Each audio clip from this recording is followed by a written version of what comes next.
Hello everyone, and welcome to this DelphStack tutorial video.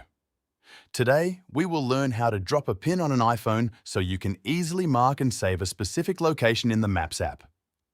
To get started, locate the Maps app on your iPhone. If you can't find it on your home screen, swipe down to open Search and type Maps into the search bar. Then, tap on the Maps app to open it. Once you're inside the Maps app, navigate to the location where you want to place a pin. You can search for a place manually or move around the map until you find the exact spot.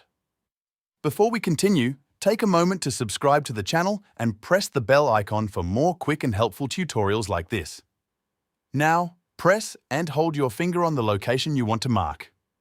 After a moment, a pin will appear on the map, indicating the exact spot you selected.